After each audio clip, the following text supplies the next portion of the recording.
बिल्कुल सटीक न्यूज़ के पॉडकास्ट में आपका स्वागत है। हम समय समय पर आपको शहर की हस्तियों से, शहर की शख्सियत से रूबरू कराते हैं। आज का जो पॉडकास्ट है उसमें मेरे साथ शहर की मेयर हैं, मेयर साहिबा हमारे साथ हैं, और मैं एक तरह से पूर्व जिला अध्यक्ष तिलकराज मल्होत्रा भी हमारे साथ हैं। तो आज हम क्योंकि मेयर अभी 2 दिन पहले ही उन्होंने अपना पद ग्रहण किया है, वो चेयर पे बैठी हैं, और उनका विज़न जानेंगे कि आने वाले समय में वो शहर के लिए क्या उनके दिमाग में विज़न है, किस तरह से शहर की समस्याओं से वो कि उनके पास, क्योंकि मैंने ये सुना था उनके चुनाव के दौरान कि उनके साथ एक टीम चलती है जो ये नोट करती है कि कहाँ कहाँ कैसी समस्याएं हैं। मैं 1-2 प्रोग्राम में उनके शामिल हुआ तो मुझे पता लगा कि वो सब चीज़ें नोट कर रहे हैं कि जहाँ भी वो जा रहे हैं वहाँ की समस्याएं क्या हैं। तो आज हम विस्तृत चर्चा करेंगे। आपका स्वागत है राजरानी मल्होत्रा जी और तिलकराज जी मल्होत्रा जी, आपका स्वागत है। स्टूडियो में आपका स्वागत है। सबसे पहले आपको बधाई, और आज पहला नवरात्रा है।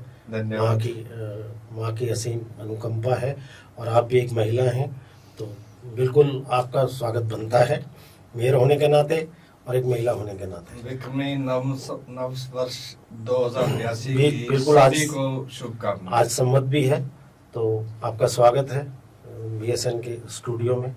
तो मैं थोड़ी सी जानकारी चाहूँगा कि इस शहर में सफाई व्यवस्था बहुत बड़ा चैलेंज है, क्योंकि विगत दिनों से हम देख रहे हैं कि दावे करते हैं कि निगम सफाइयाँ तो कर रहा है लेकिन कूड़ा कहीं हटता हुआ नज़र नहीं आता, फिर वही चीज़ें। तो मैं तिलकराज जी जो उनकी मेयर साहिबा की पूरी प्लानिंग भी कर रहे हैं और करते रहेंगे, क्योंकि जीवन साथी भी हैं, तो मैं आपसे जानना चाहूँगा कि इस विषय में आपने कोई प्लानिंग की? शहर की व्यवस्था जो सफाई की है, ये अव्यवस्था जो है किसी से छुपी नहीं है जी। जो कंपनी इस काम में लगी हुई है उसका भी काम सेटिस्फैक्टरी ना होने कारण जी अभी उनको कंपनी को ब्लैकलिस्ट करके नोटिस दे के हटा दिया गया है। जी। नई कंपनी आने वाली है। इसमें 2-3 बातें मैं बताना चाहूंगा आपसे। सबसे पहले कूड़ा जो घर में इकट्ठा होता है, वो किचन का है, प्लास्टिक है, वेस्ट है, वो सारा एक जगह डंप हो जाता है। सेग्रीगेशन की व्यवस्था जो है घरों में उसको हम अलग नहीं करते जी। तो वो जो कूड़ा कलेक्टर आते हैं गाड़ी लेके, उसमें इकट्ठा चला जाता है, वहां से वो खत्ते पे चला जाता है। शहर में ऐसे 8 स्थान हैं जी। वहां पर कुछ ट्रकों में भर के उसको बंदवाड़ी भेजा जाता है। इस दौरान उसमें से कुछ सामान, वो प्लास्टिक, ये वो कचरा जो यूज हो सकता है वो छांट लेते हैं, सेग्रीगेट कर लेते हैं जी। जो ये रोज का काम जो है ये कई बार डिस्टर्ब हो जाता है जी। क्योंकि पर्याप्त साधन नहीं है इनके पास।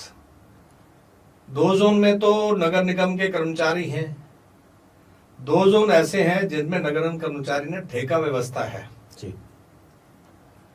पहले उस व्यवस्था में ऐसा था कि ठेकेदार कुछ व्यक्ति तय करता था, इतने व्यक्ति पैसे लूंगा, सफाई कर देंगे जी। लेकिन वास्तव में क्या होता था कि मान लो उसने किसी स्थान विशेष के लिए 50 आदमी तय किए, 50 का पैसा ले रहा है, लेकिन वो आदमी 20 लगा रहा है, तो सफाई फिर अधूरी रह जाती थी।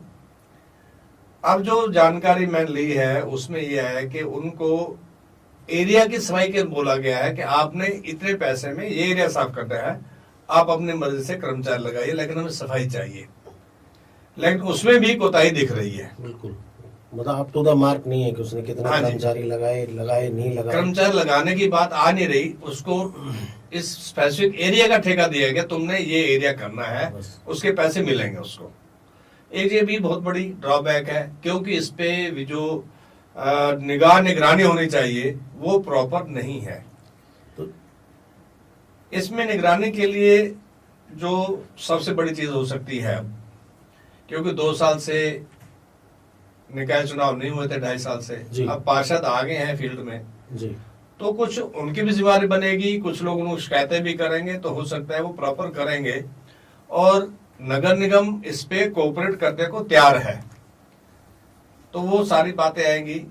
बाकी जो खत्ते जहां भी है जी। वो ओपन में है। तो ये इस चीज पे जब तक माइक्रो लेवल पे आप नियम नहीं बनाएंगे, कुछ प्लानिंग नहीं करेंगे, तब तक मुझे लगता है कि क्योंकि बड़े लेवल पे जोन बनाकर, ब्लॉक बनाकर तो हम बहुत देख चुके, माइक्रो लेवल पे जब तक गली से गली, जब तक नुक्कड़ से नुक्कड़, कोने से कोने, पार्क से पार्क साफ नहीं होंगे, तब तक शायद इसमें बहुत ज्यादा सुधार आने की इसमें संभावना है। हमें सुधार हो सकता है। बहुत ज्यादा कोऑपरेशन कोऑर्डिनेशन जरूरत है। उसमें कोऑपरेशन कोऑर्डिनेशन दोनों तरफ चाहिए, नगर निगम के कर्मचारियों से भी चाहिए और हमारे से भी चाहिए। हम जहाँ कहीं मर्जी कूड़ा फेंक देते हैं, उसको प्रॉपर हम भी नहीं फेंकते। और सबसे बड़ी समस्या उसमें प्लास्टिक की थैली और प्लास्टिक की खाली बोतल्स की है, जो कि उसमें हम घर का खाना कचरा डालते हैं, थैली में फेंक देते हैं, फिर उसमें पशु मुंह मारते हैं, वो भी समस्या फैलती है। अगर किस स्थान पे कचरा इकट्ठा होता है, वहां एक दिन ट्रैक्टर नहीं आता, तो दूसरे दिन उसकी बद से बहुत बुरी हालत हो जाती है। बिल्कुल बिल्कुल हो जाएगा। आप सब जानते हो कैसे रहता है, तो इसको प्रॉपर डेली होना। दूसरी बात यह है कि दिन में जब सफाई होती है तो डस्ट बहुत उड़ती है, कर्मचारी पूरे नहीं होते, किसी गाड़ी खड़ी है, किसी सामान पड़ा है। तो सदर बाजार में रात को सफाई होती है, तो एक बार बात करेंगे कि कौन कौन स्थान ऐसे हो सकते हैं जिसमें सफाई रात को हो जाए। सकती है। और पूरे इंदौर में रात को ही सफाई होती है, जिसको हम आज बिल्कुल। देश का नंबर 1 चैनल कहते हैं। मैं अगला प्रश्न इंदौर पे ही आ रहा हूँ, क्योंकि हमारे स्वच्छता सर्वेक्षण में भी और सफाई के मामले में इंदौर नंबर 1 है। और खुशकिस्मती ये है कि वहाँ मेयर महिला हैं, और यहाँ हालांकि पहले भी महिला रही हैं, लेकिन जब तक इंदौर का पता लगा कि वहाँ मेयर महिला है, तो सबकी आशाएं जाग गई हैं शहरवासियों की कि यहाँ भी महिला मेयर हैं, और अपने ही अंदर से हैं, सब कुछ उनका देखा हुआ है, सब कुछ उनको पता है। तो मैं इनसे 2 लाइन चाहूँगा कि हम लोगों की आशाएं हैं, पूरे शहरवासियों की तरफ से मैं बात कर रहा हूँ आपसे, कि हमें इंदौर जैसा इंदौर ना बने, लेकिन इंदौर से कम भी ना हो हमारा शहर सफाई के मामले। देखो, ये बात तो आप ठीक कह रहे हो कि इंदौर जैसा होना चाहिए। जी। हरियाणा में नक्शों में आ रहा है आजकल, हरियाणा का गुड़गांव जो है, तो उसकी सफाई भी इंदौर जैसी होनी चाहिए, लेकिन उसके लिए हमें बहुत प्रयास करने पड़ेंगे। जी। इसमें साथ भी चाहिए, और हमारा साथ भी चाहिए, लोगों का साथ भी चाहिए। बिल्कुल, मेयर साहिबा लोगों को कह रही हैं कि उनका साथ भी चाहिए, तभी ये संभव हो पाएगा। तो काम तो कठिन है, लेकिन फिर भी नामुमकिन पूरी कोशिश करेंगे, और नामुमकिन भी नहीं है। तो आपके सहयोग से, आपके साथ से, सहायता से, और हमारी कोऑपरेट करने से सारा ये संभव हो सकता है। एक चीज और आपसे पूछना चाहूंगा कि आप महिला हैं, और महिला सुरक्षा को लेकर एक बहुत बड़ा फैक्टर है कि हमारे गली गली, सड़क सड़क पे रात को रोशनी होनी चाहिए, लाइटिंग होनी चाहिए, तभी हम महिला का एक पहलू सुरक्षा का हम कर सकते हैं। तो हम महिला सुरक्षा को तभी पुख्ता कर सकते हैं कि एक हमारी रात को सड़कें और गलियां जगमगाती रहें, लाइट की प्रॉपर व्यवस्था हो। बाकी कानून व्यवस्था भी अलग चीज़ है, लेकिन आपके हिस्से में लाइटिंग व्यवस्था आते हैं, तो इस पे आप सबसे पहले क्या करना चाहेंगे? देखो, समस्या ये भी बड़ी है कि लेडीज रात को निकलती है, बहू बेटों की सुरक्षा नहीं है। पहले तो लाइटों की व्यवस्था अच्छी होनी चाहिए, जिससे उनको किसी को भी ऐसा ना लगे कि हम अंधेरे में कहीं जा रहे हैं और हम बेफिक्र नहीं है। जी। चिंता तो उनको भी रहती है, लेकिन फिर भी सड़कों की सफाई होनी चाहिए, बिजलियों की अच्छी व्यवस्था होनी चाहिए, जगमगाता होना चाहिए। तो इससे उनका, लेडीज का उत्साह जो है वो बढ़ेगा। जी, और डर खत्म होगा। हाँ, उनका डर खत्म होगा, उत्साह बढ़ेगा। तो हमें इसके ऊपर भी पूरा प्रयास करना पड़ेगा, और जो हम करेंगे। जी, तो देखिए, ये महिला होने के नाते उनका पूरा विजन है कि वो महिला सुरक्षा को लेकर गंभीर हैं, और उन्होंने आश्वासन भी दिया है कि वो पूरी तरह से करेंगे। मैं तिलकराज जी आपसे जानना चाहूँगा कि सड़कों की हालत इस शहर में किसी से छुपी नहीं है। सड़कों की व्यवस्था जो धीरे धीरे एक नासूर सा बनती जा रही है शहर में। एक तो 2.5 साल से मेयर का पद खाली था, पार्षद नहीं थे, क्योंकि इससे भी बहुत फर्क पड़ता है जब ब्लॉक वाइज या एक वार्ड वाइज समस्याएं जब उठती हैं और प्रतिनिधि उनके बारे में बात करते हैं, जोर लगाते हैं, चीज़ें सामने आती हैं।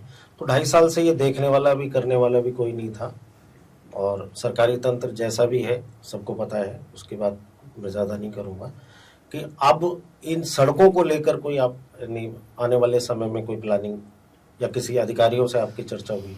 सबसे पहले जितनी सड़कें हैं इसमें बरसात से पहले जी जो उबड़ खाबड़ है, खड्डे हैं, जिनकी रिपेयरिंग चाहिए, जिनका पैच वर्क चाहिए, ये निश्चित करना है। ऐसा ही इच्छा है, बात भी हुई है, ताकि बरसात में जहाँ तारकोल में पानी जहाँ खड़ा होगा वो खड्डा 1 फुट वाला 2 दिन में 3 फुट हो जाता है, क्योंकि तारकोल ब्रेक होने लग जाता है। दूसरी कुछ सड़कें ऐसी हैं जो टोटल ओवरहॉलिंग मांगती है, उसमें सड़कें नहीं है, गड्ढे खड्डे, सड़क में खड्डे नहीं है, खड्डों में सड़क पड़ी है। इसका बहुत बड़ी कारण आप बता भी रहे थे, वो सच्ची बात यह है कि 2.5 साल से कोई नगर पार्षद या मेयर फंक्शनल नहीं था। तो सरकारी कर्मचारी जिस हिसाब से काम करते हैं उसके लिए हम कमेंट नहीं करेंगे, लेकिन जब उन पे दबाव आता है, बात आती है ये काम करना, उन पे भी थोड़ा कोऑर्डिनेशन होता है तो वो काम हो जाते हैं, ऐसे नहीं है जी। 1-2 सड़कों काम हुए भी हैं, एक का प्रॉमिस भी हो गया है, ऐसी बातचीत की है हमने, तो ये हो जाएगा।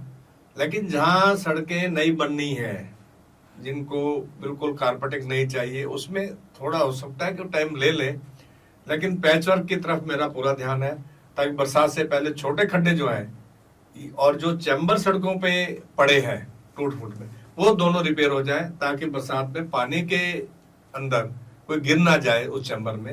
ये भी बहुत बड़ी समस्या है, ऐसे घटनाएं होती रही हैं गुड़गांव में, तो इस विषय पे हम देख रहे हैं। देखिए, एक आप राजरानी जी, आप शहर के प्रथम नागरिक हैं, आप मेयर हैं शहर की, और कुछ चीज़ें जिस प्रोफेशन से मैं बिलोंग करता हूँ हम भी ऑब्जर्व करते हैं, बहुत सारे निगम में जो प्रोसेस हैं वो इतने लंबे हैं, फाइल वर्क इतना लंबा है कि कई बार तो आदमी ये थक हार सोचता है कि ये काम नहीं होने वाला। बहुत लंबा प्रोसेस है, क्योंकि मेरी नॉलेज में भी एक सड़क का टेंडर है जो 2 महीने से टेंडर हुआ पड़ा है, लेकिन वर्क ऑर्डर नहीं हो रहा। लंबा लेंथी प्रोसेस है। वो अधिकारी आज नहीं है, वो चंडीगढ़ गया है, उसने अभी फाइल पास नहीं की, उसने ओके। तो ऐसी कुछ सड़कें या कुछ ऐसे काम चिन्हित हो जाएं जिससे एक सुओ मोटो कमिश्नर साहब बैठ के और सीधा भी ये काम तो होना है, पब्लिक इंटरेस्ट में ये काम होना है। तो बहुत सारी सड़कें शहर की, बहुत सारी सफाई व्यवस्था शहर की, लाइटिंग व्यवस्था ये मांगती है कि ये काम तुरंत होने चाहिए। अब आपने जिक्र किया कि बरसात आएगी, तो बरसात में भी काफ़ी टाइम है, क्यों पैच वर्क? हर बार हम पैच वर्क करके, पिछले कई सालों से हम देख रहे हैं कि सिर्फ पैच वर्क हो रहे हैं। नहीं, जो सड़कें मैंने पहले भी कहा आपसे, जो पैच वर्क लाइन है वो पैच वर्क होनी चाहिए, जिसपे कारपेटिंग नहीं होनी चाहिए, नहीं बननी चाहिए कारपेटिंग, वो भी होना चाहिए, क्यों गर्मी अभी आ रही है, तो ये प्रॉपर टाइम है सड़कों को ठीक करने का। तारकोल टेम्परेचर मिलता है तो वो उनकी सेटिंग अच्छी हो जाती है। तो ये विषय था। तो बाकी अभी जो तारकोल की सड़कें अगर इस मौसम में नहीं बनेंगी तो आगे ठीक नहीं बनेगी, तो सर्दियों में तो वैसे ही तारकोल की नहीं ठीक बनेगी। ये प्रॉपर टाइम है, मैं इसलिए कहा ये बिल्कुल। दूसरा, अभी जो नगर पार्षद बने हैं, बड़ा अच्छा रिजल्ट ये है, विषय ये है कि जो टीम नई आई है जी, लगभग यंग है, एनर्जेटिक है जी, और वो लिथार्जी नहीं है, और ऐसे नहीं है ज्यादातर नए बने हैं तो उनको काम करने का उत्साह भी है, मन भी है जी, उनमें टर्कालोजी नहीं मिलेगी, मेरे को ये अंदाजा है जी। और वो टीम मिलके हम बैठने शुरू हो जाएंगे, आपस में बैठेंगे। वो चाहे पार्षद किसी मर्जी पार्टी से आया है, सब मिलजुल बैठेंगे, ये हम भेदभाव नहीं करने, क्योंकि पार्षद सब अपने हैं, नगर निगम सब अपनी है। तो हम इसको जल्दी से जल्दी इसको मीटिंग में लेने वाला हूँ। 2-3 दिन में हम मेयर साहब मीटिंग लेने वाली है नगर निगम में उन अधिकारियों से कि हम इसको कैसे स्मूथली कर सकते हैं। तो मेरा मानना है कि राजरानी जी आपसे एक सवाल पूछना चाहूँगा कि वो ठीक है, आप बहुत कम बोलती हैं, लेकिन आपके विज़न में बहुत सारी चीज़ें आ गई होंगी आने वाले समय में कि बहुत ज़्यादा, ये भी एक कला है कि बहुत ज़्यादा बोलना नहीं और काम करना। तो मुझे लगता है कि सबसे पहले, अब हमने सड़क पे चर्चा की, सफाई पे चर्चा की, लाइटिंग पे चर्चा की, तो सबसे पहले आप कौन सा टॉपिक, कौन सी चीज़ ठीक करने वाली है शहर की? सबसे पहले तो कूड़े का ही सफाई। समाधान करेंगे, यही सबसे ज्यादा परेशान करता है। अब गर्मियां हैं, गर्मियों में तो कई बीमारियां भी फैल जाती हैं, मच्छर वगैरह भी बढ़ जाते जी। हैं। तो पहले तो प्रॉपर इन पे काम होना चाहिए। उसके बाद काम तो सारे ही करनी है, जी। लेकिन सीवर, जी कूड़ा, सड़क, ये जो है विशेष है, जिन जी। पे ध्यान देना ज्यादा जरूरी है।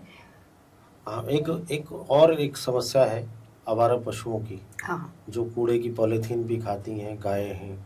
तो उनके लिए कभी भी हमें काफ़ी साल से नगर निगम को देख रहा हूँ, ना बंदर की समस्या से कोई निजात पा सकता है, गाय। ना आवारा पशुओं से। उसमें गाय भी आती हैं, ज़्यादातर गाय हैं आवारा पशुओं में।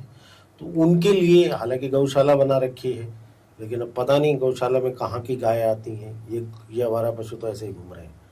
तो आप इसमें क्या कोई विजन आपका? मैं आपसे एक जानकारी देना चाहता हूँ कि शहर में 2-3 स्थान पर डेयरी हैं, उनको नोटिस पे कई बार दिए हैं, लेकिन इम्प्लीमेंट नहीं होते।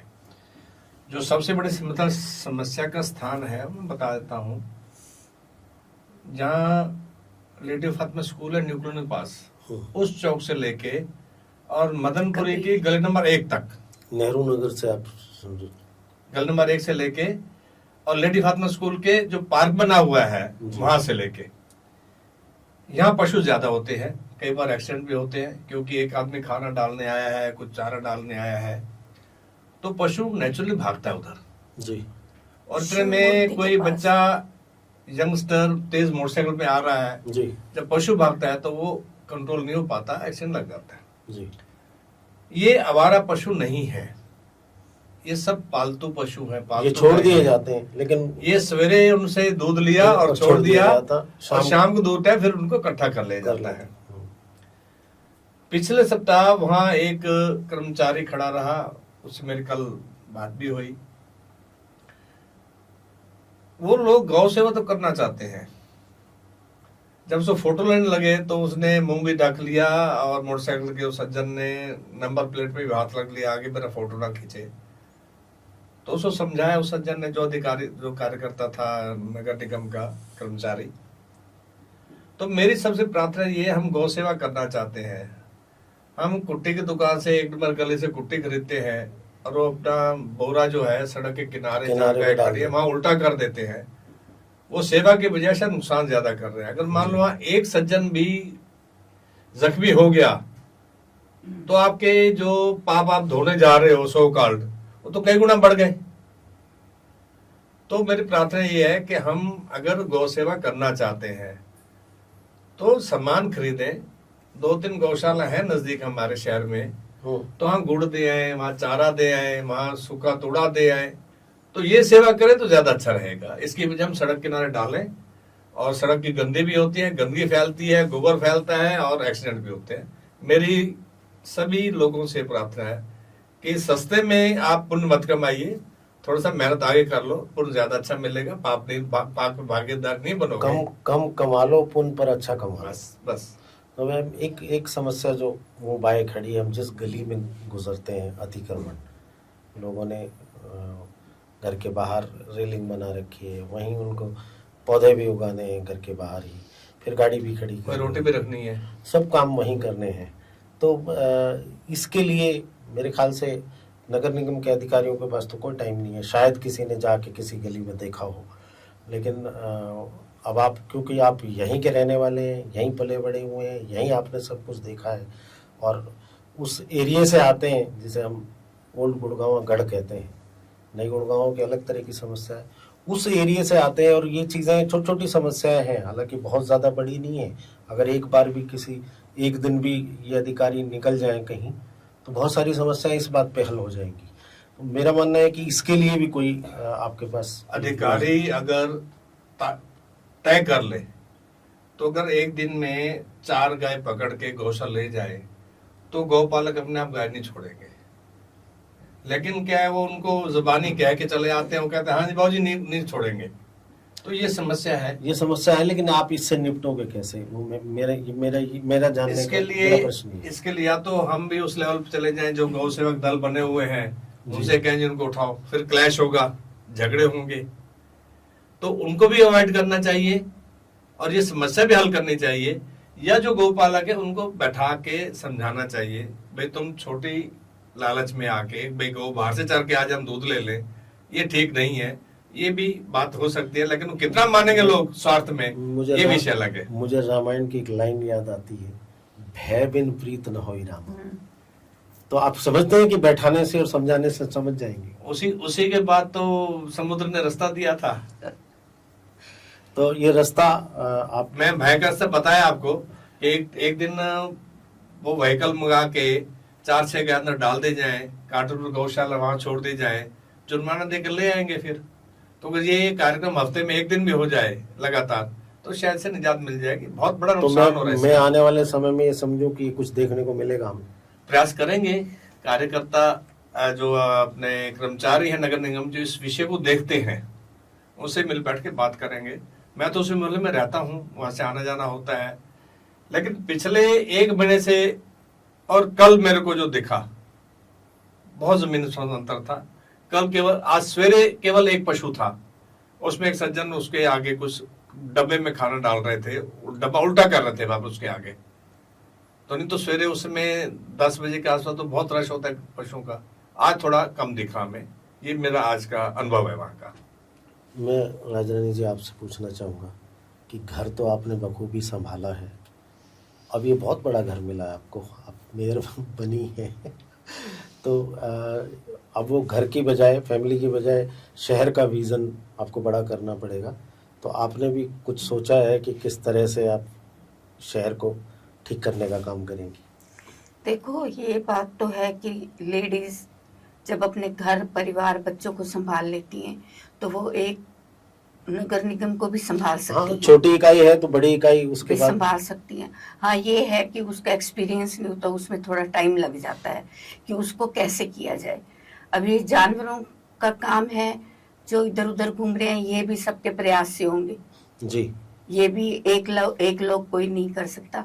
यही जागरूकता तो हम लाना चाहते हैं, जो लोग अपने अंदर ये जागरूकता नहीं लाते उसी की वजह से ये सब हो रहा है। तो अब इनको जागरूक करना है, यही हमारा काम लग रहा है कि इनको जागरूक करें और ये इस परिस्थितियों का सामना कर सके, हम भी और वो भी। तो एक लास्ट एक टॉपिक है सीवर व्यवस्था। हाँ, क्योंकि शहर बहुत पुराना है, जब बसा तो शायद किसी ने सोचा भी नहीं होगा कि पॉपुलेशन इतनी बड़ी हो जाएगी। एक घर में 4 मंजिल इमारतें बन जाएंगी छोटे छोटे प्लॉटों में, और 4 घर अलग से हो जाएंगे। तो सबका सेग्रीगेशन, सबका वेस्ट उन्हीं शिविरों में, वही लाइन है पुरानी। तो हमारे पुराने शहर की एक समस्या है ये कि लाइनें वही पुरानी हैं और आबादी 4 गुना 5 गुना 6 गुना 10 गुना हो गई है। तो इसको कैसे निपटोगे? मैं इस विषय पे आपको एक एक्चुअल फैक्ट देना चाहता हूँ। जब ये 4 फ्लोर का प्रोजेक्ट सरकार के पास गया था, शायद उसको 20 साल से ज्यादा हो गया है उस समय, तो उस समय के चीफ कमिश्नर ने इसको रिजेक्ट कर दिया था। उन्होंने एक ही कारण बताया था कि जो सेक्टर में जो मकान है, औसत एक परिवार के लिए हम 5 या 6 सदस्य परिवार, माता पिता बच्चे मान सकते हैं। बिल्कुल, उसके लिए कईयों में 4 भी हैं, उसके लिए वो प्लानिंग बनाते हैं। उसके लिए प्लानिंग बनी थी। उन्होंने फ्लो ऐसे रिजेक्ट किया था, पहले हमारा सीवर पानी उस लेवल का हो कि तब हम उसको आबादी को कर सके, क्योंकि 4 फ्लोर देते ही हम संख्या उसको 18 से 20 मानते हैं। तो हमारा सीवर पानी तो 4 लोगों के लिए है, अब वो आगे 20 लोगों को दबाव, तो दोनों व्यवस्थाएं उसमें चरमरा जाती हैं। दूसरा, सीवर का जो बाजार पुराने का शहर का सीवर है, ये कोई आज का नहीं है। मेरे ख्याल से ये 50-45 साल पुराने सीवर लाइन डली हुई है उस आबादी के हिसाब से। लाइनें भी पुरानी हैं, चैम्बर भी पुराने हैं, कई बार कुछ चैम्बर रिपेयर हो जाते हैं, उसकी क्वालिटी भी ठीक नहीं आती। तो अब पानी का दबाव और डिस्पोजल का दबाव ज्यादा है, तो इस पाइपलाइन को जो शहर की मेन रोड है जी, इसको कम से कम 3 फुट चौड़ा किया जाए, 36 इंच की पाइप डाली जाए। और जीएमडी जो प्रोजेक्ट लेता है बड़े, उसको इस पे विचार करना पड़ेगा, उनके साथ बैठेंगे, बात करेंगे, ताकि जब बड़ा पाइप आगे मेन मास्टर लाइन ठीक होगी तो पुरानी जो शहर के जो उसमें डिस्ट्रीब्यूटरी आगे मिलती हैं तो उसको कोप कर पाएंगे। वैसे तो मेयर साहिबा, शहर में समस्याओं का अंबार है, समस्याएं बहुत हैं, छोटी छोटी से लेकर बड़ी बड़ी तक। तो ये मेन हमने जो बड़ी बड़ी समस्याएं उन पे डिस्कस किया है। एक छोटी सी मैं आपका ध्यान उसकी तरफ आकर्षित करना चाहूँगा कि हमारे पुराने शहर की गलियाँ और सड़कें थोड़ी नैरो हैं, बहुत कम हैं जो बड़ी सड़कें हैं। उन नैरो सड़कों में बहुत सारी ऐसी गाड़ियाँ हैं जो वर्षों से ऐसे ही धूल पे खड़ी हैं, जिनके काम नहीं आ रही हैं, शायद वो खराब खड़ी हैं लेकिन खड़ी हैं। तो वो भी एक तरह का अतिक्रमण है। कई बार प्रशासन ने कोशिश भी की कि ऐसी गाड़ियों को उठाया जाएगा, लेकिन नगर निगम ने ऐसी कोई कार्रवाई नहीं की, खाली एक प्रेस नोट जारी कर दिया जाता है। तो मैं आपका ध्यान आकर्षित करना चाहूँगा, हो सकता है आपके विज़न में और आपकी प्रायोरिटी में ना हो, कि ये एक बहुत बड़ी समस्या है कि ओल्ड गुड़गांव में घर के आगे ऐसी पुरानी गाड़ियाँ जो सालों से धूल में खड़ी हैं, तो उनके लिए भी कोई आप, मेरा एक सुझाव है, कोई ऐसी योजना बनाएं जो शायद स्क्रैप में हो। ये जो पुराने शहर की गलियां हैं, अगर आप फीता रख के नापोगे तो 8 फुट से लेके 20 फुट चौड़ी है, बस इतना ही। कुछ क्षेत्रों में 30 फुट है, कुछ में। एक समस्या और भी यही है, बार बार सड़कें बनती गई, सड़क उठती चली गई, घर नीचे हो गए। जब आखिर में उन्होंने क्या किया कि वो गले से उन्होंने इतना ऊंचा मकान उसकी नींव रखी ताकि फिर कभी पानी अंदर ना आए, लेकिन वो 3 फुट ऊंचा करने में उसको 3 फुट रैम बाहर करना पड़ता है घर से, पैडिक स्टेप का। अब दोनों तरफ 3-3 फुट के रैम नीचे आ गए, 6 फुट ही चला गया, वह गली चलने के लिए कहाँ बची है जी। दूसरी बात, हम आते हैं अपने स्कूटर सवेरे खड़ी करते हैं बाहर, रात तक उस बाहर खड़े रहते हैं, फिर उसको हम अंदर लेते हैं। ऐसे कारों की स्थिति है, पार्किंग नहीं है, पैसा आया है लोगों के पास, वो सुविधा प्राप्त कर रहे हैं, लेकिन अगर एक कार खड़ी हो जाती है दूसरी कार निकलना भी कठिन हो जाता है। लेकिन जिसकी यूटिलिटी नहीं है, जो मैं कह रहा हूँ, आप जैसे कह रहे हैं, मैं सहमत हूँ, जिन कारों का लाइफ पीरियड टाइम खत्म हो चुका है, डीजल कार का 10 साल और पेट्रोल 15 साल, उसको कबाड़ में सरकार को इनसे खरीद लेना चाहिए, इनको जो निम्न दे देने चाहिए वो दे देगा, फिर समझाने पर नहीं देता तो सबर से उठा लेना चाहिए, क्योंकि रजिस्ट्रेशन उसकी खत्म हो चुकी है। देखिए, मैं यही बात आ रहा है, उठा लेना चाहिए या लेंगे, उसमें बहुत सारा फर्क है, क्योंकि हम आपसे बात कर रहे हैं, आप एक अथॉरिटी हैं। इसको प्रॉपर पहले वर्कआउट करना पड़ेगा, अध्ययन किया जाएगा, वर्कआउट करना पड़ेगा, ताकि आने जाने रास्ता तो कम से कम ठीक मिले लोगों को। दूसरा एक समस्या मैं अपने तरफ से बता रहा हूँ आपसे, कि बरसात आ रही है, हर साल का काम है, कई जगह नाव चलानी पड़ती है गुड़गांव में जी, पानी भरता है। सारे गुड़गांव शहर का ढाल आपको ध्यान हो, सोना से लेकर दौलताबाद तक ढाल इधर ही है, इधर ही। जो नेचुरल फ्लो था शहर का, जो नाले थे, उस पे कंस्ट्रक्शन हो गई है। बांध बोलते थे, बंद अलग थे, फ्लो अलग था। जब बंद झाड़से का बंद था, बंद भर जाता तो वहां एक ट्रैप खुलता था, पानी बाहर निकालते थे, 1 दर्जन बंद होते थे, 4 मरले से बह के वो दौलताबाद जाता था। वो सारे रास्ते बंद हो गए हैं। मदनपुरी के साथ नाला चलता था, वो बंद हो गया, बिल्कुल चलता था। और बसई के पास था, सारे पीछे जाके कृष्णा कॉलोनी के पीछे सारे ये बंद हो गए। तो वहां पर जो नाले पक्के बनाए गए, बड़े दुख का विषय ये है, पिछले सरकार ने प्रयास किए, नगर ने प्रयास किए, उस पे भी लोगों ने अपने चबूतरे बना दिए, बंद पानी जाने का जो रास्ता है वो भी बंद कर दिया, नीचे उसमें बचा पड़ा है नहीं बचा पड़ा, ये भी एक चर्चा का विषय है जी।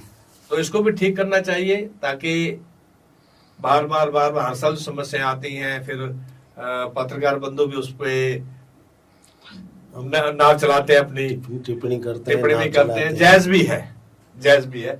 हम कहा तो अपने को मिलेनियम सिटी कहते हैं, कहा मिलेनियम सिटी का कोई कोना ऐसा नहीं, गोल्फ कोर्स रोड से लेके और हिरोडा चौक तक, जहां पानी ना भरता हो, जहां अंडरपास बंद ना हो जाते हो।